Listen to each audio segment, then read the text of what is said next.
carte interactive de l'AIEQ des études québécoises dans le monde. Donc, je vais lire sa notice et l'inviter à prendre place à l'avant.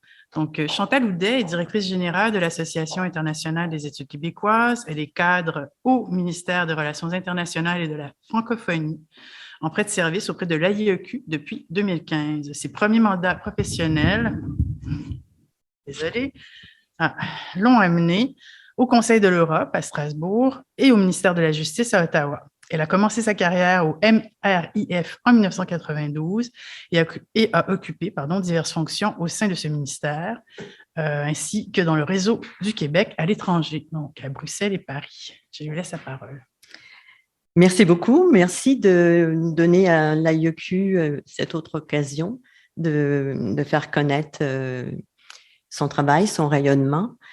Cette carte interactive, c'est un peu le fruit d'un projet conjoint avec Robert quand on a commencé à envisager notre partenariat avec les États généraux. On s'est dit visuellement, elles sont où les études québécoises?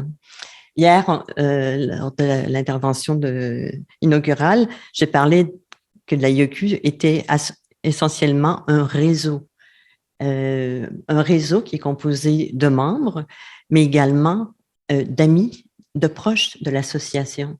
Et la carte interactive nous le montre. Elle montre le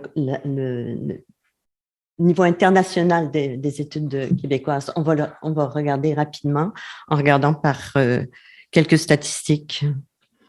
En quelques chiffres, cette carte interactive des études québécoises à l'étranger, elle se compose actuellement, au moment où on se parle, de 111 entrées. C'est une carte qui va être appelée à changer tous les jours, on l'espère, pour des mises à jour, pour des corrections, pour des ajouts. Donc aujourd'hui, c'est 111 entrées. 26 pays sont représentés. Beaucoup d'Europe, bien entendu, mais littéralement de partout dans le monde. La présence sur tous les continents. On a dénombré, encore une fois, au moment où on se parle, sur les informations contenues dans la carte, que 47 présences en Amérique du Nord, 13 aux États-Unis, 33 au Canada, 1 au Mexique. En Amérique du Sud, il ne reste que 2 endroits où on enseigne au moins un cours en études québécoises. L'Europe est dynamique et extraordinairement vivante. 50 endroits, universités, centres d'études ou centres de recherche enseignent au moins un cours en études québécoises. 11 en Allemagne, 2 en Autriche, 1 en Belgique, 1 en Écosse, 3 en Espagne, dont 1 en Catalogne, 1 en Estonie, 6 en France, 2 en Irlande, 9 en Italie, 1 aux Pays-Bas, 5 en Pologne, 5 au Royaume-Uni, 1 centre en Roumanie, 1 centre à Moscou, 1 en Suède et 1 en Suisse. On retrouve en Asie 2 centres en Chine, 1 en Corée du Sud, 4 en Inde, 1 au Japon, 3 en Océanie, 1 en Afrique. La liste des associations et des centres d'études, il y en a une trentaine. Vous voyez, l'association travaille étroitement avec des associations d'études québécoises, l'association japonaise, l'association coréenne. Sur la même page, on aurait dû trouver l'American Council for Quebec Studies. On travaille aussi avec des centres qui se dédient de façon plus spécifique aux études québécoises. Beijing et Shanghai comptent chacune un centre d'études québécoises. On travaille avec des associations comme l'association des indiennes des professeurs de français, parce qu'une partie de leurs activités est centrée sur les études québécoises. Ce site Internet, il a été élaboré ces derniers mois.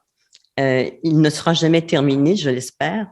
Il faut que la carte interactive des études québécoises soit enrichie, soit dynamique, serve au réseautage, servent à dynamiser les collaborations entre centres d'études et les universités et les centres de recherche. Cette carte a été montée par une étudiante à la maîtrise en communication, une étudiante de l'Université Laval, Gabrielle Bédard. Elle a été montée par, littéralement mise en ligne par Francesca Bourgault, que plusieurs avaient connue. Et ce travail-là s'est fait sous la supervision de Suzy Beaulieu, qui travaille à l'AIEQ.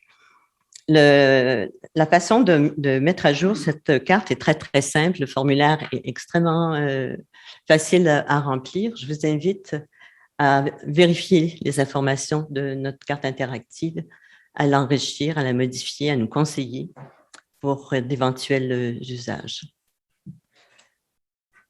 Je vous remercie de votre collaboration. Merci.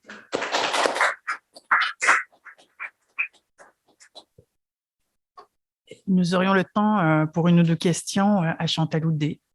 Si, Il y a eu une question hier, on s'est interrogé, est-ce que la littérature est encore le principal objet d'étude?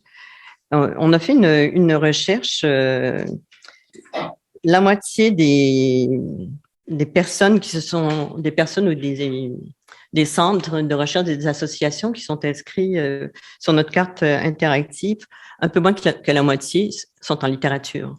Mais tout le reste est divisé en différentes disciplines, histoire, sciences politiques, sociologie, économie, linguistique, cinéma.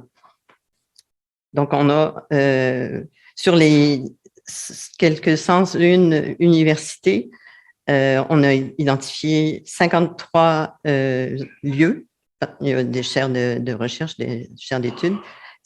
En littérature, 53 en littérature, mais divers champs d'intérêt, et 58 hors littérature. On a identifié plus d'une centaine d'enseignants.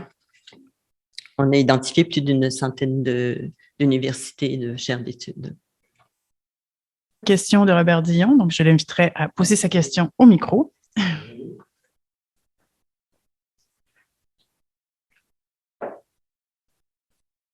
Simplement poser la question qui revient toujours. La plupart de ces centres, est-ce qu'ils sont déployés autour d'un chercheur ou on trouve en général dans la plupart de ces centres une équipe qui est susceptible justement d'assurer la pérennité de ces centres, une succession possible. Est-ce que c'est des informations qu'on peut avoir aussi autour dans cette carte? C'est des informations qu'on peut déduire. Un centre d'études, une chaire de recherche, une association, elle garantit effectivement qu'il y a un certain nombre de chercheurs, d'universitaires qui s'intéressent aux études québécoises. C'est plus difficile quand il s'agit, par exemple, d'un cours dans un département. Mais en général, ce sont des lieux où plusieurs universitaires se sont regroupés pour justement éviter l'isolement. Et l'association, elle fournit à ces chercheurs un soutien, la possibilité d'échanger avec d'autres centres. Ça crée des dynamiques qui sont très importantes pour des chercheurs qui n'appartiennent pas à une association ou à une chaire de recherche en études québécoises. Merci.